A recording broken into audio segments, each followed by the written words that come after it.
Hi, and welcome to the I2 Coalition's Diversity and Inclusion Initiative webinar on how to address unconscious and implicit bias. We've had 4 speakers and contributors to this webinar in these slides. Darcy Southwell, the Compliance Officer for the Endurance International Group and the co-chair of the Diversity and Inclusion Initiative. Jennifer Admonson, the Attorney and Principal at the Admonson Law Firm. Shannon Martinson, Senior Director of Human Resources at the Endurance International Group. And myself, Erica Varlis, the Policy and Compliance Officer for .blog and fellow co-chair of the Diversity and Inclusion Initiative. Now, before we start to dive into unconscious bias, we wanted to speak a little bit to the concepts of diversity and inclusion. We believe diversity and inclusion are both integral to conversations about bias and specifically unconscious bias. This quote from Verna Myers captures it well. Diversity is being invited to the party, inclusion is being asked to dance.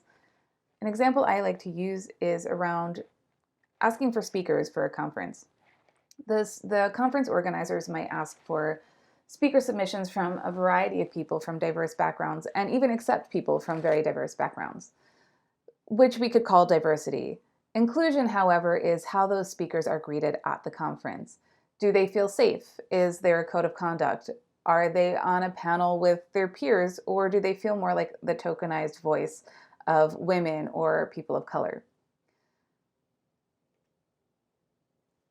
And when we talk about diversity and inclusion, we also need to talk about bias. And bias, simply put, is prejudice for any group, person, or thing. So then what's the difference between conscious bias and unconscious bias? Well, it's a little bit in the name. Conscious biases are biases and prejudices that people are explicitly aware of having. Even though they're explicit, it doesn't make them not problematic. There's still a lot of power and privilege related to any kind of bias, conscious or not.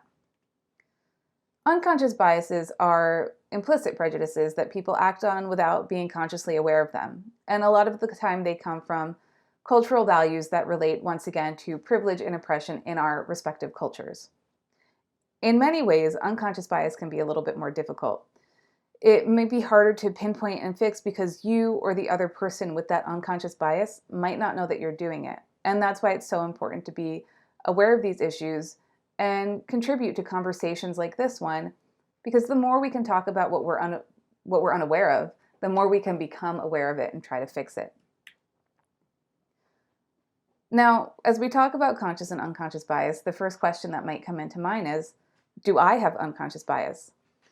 And more than likely, the answer is yes. We all have a complicated mixture of conscious and unconscious biases, as well as varying degrees and layers of privilege in our own cultures and societies. The point isn't to not be biased at all, though that is the end goal always, but to focus on where you might have your own unconscious bias so you can start to remove those layers and figure out where that's coming from and what you can do to change that. So with that in mind, we do have a few resources that we recommend for helping you to get started with exploring your own unconscious biases. The first is Harvard's Project Implicit, which is a variety of quizzes that essentially uses reflexes to help test areas where you might have implicit biases. The second is an essay called The Invisible Knapsack that was written about 30 years ago by someone named Peggy McIntosh. And in it, she provides a variety of scenarios targeted specifically to white privilege that people with white privilege might not realize is a scenario that highlights their privilege. There are a variety of spin-offs from this essay that you can find for different types of privilege, like being cisgendered or having a higher socioeconomic status. I definitely recommend doing a quick internet search to see what other invisible knapsack type essays you can find to help start to examine this on your own. However, just to give an example of what kind of scenarios Peggy McIntosh highlights, here are a few from the original Unpacking the Invisible Knapsack. 1. I can, if I wish, arrange to be in the company of people of my race most of the time. If I should need to move, I can be pretty sure of renting or purchasing housing in an area which I can afford and in which I would want to live. I can be pretty sure that my neighbors in such a location will be neutral or pleasant to me.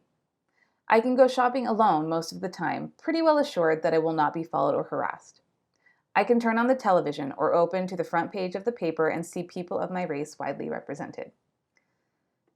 These are just a few examples from the Invisible Knapsack essay, and like I said, I definitely recommend taking a look at a few others as well to start to examine the different and intersectional areas of privilege that you may or may not have in your own life as a way of starting this journey for exploring your own unconscious biases.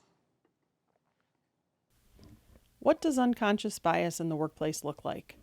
Unconscious bias in the workplace can show up in a variety of areas, such as in the hiring process, social activities, intolerant comments, exclusionary acts, and disparaging jokes, to name a few.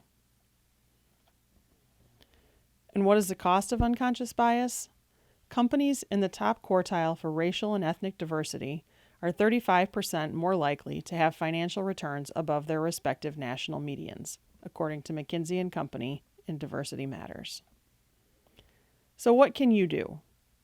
Acknowledge your own implicit biases. All change starts with us. Without judgment, take inventory of your own personal beliefs and try to identify areas where you may have conscious or unconscious prejudices. Reach outside of your comfort zone and fine-tune cross-cultural agility. Make an effort to learn new things. Read about diversity and inclusion. Turn to professionals to help educate yourself on cross-cultural interactions and ways to become more inclusive. If you have colleagues or friends who are willing to share, listen openly and without resistance to their experiences. So what can you do? You can make a commitment to diversity. A commitment can be a personal commitment to include reading one book about inclusion every month, or a business commitment, such as publishing a diversity statement. Either way, find a way to hold yourself accountable, whether that's by sharing your goals publicly or using an accountability partner. What else can you do? Bring awareness to common workplace biases. When you see bias, point it out. If you notice that all workplace gatherings take place in the evenings, when many caretakers may not be able to participate, suggest a team activity during the workday from time to time. If you suspect promotions advantage certain groups, look for ways to develop sponsorship programs or blind applications to reduce bias. Lastly, ask questions. It can feel easy to blame yourself for biases, which can lead to analysis paralysis. Start by asking questions of yourself, friends, counselors, and trainers. Asking questions can feel uncomfortable, but they're actionable steps towards improvement. We can reduce opportunities for bias through structure. What does that mean? Well, when we're unaware of our biases, that's when they most impact others because we don't know what we're doing.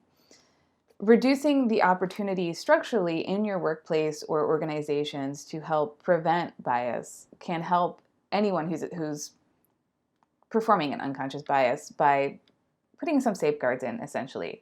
So that can help with things like creating sponsorship or mentorship programs.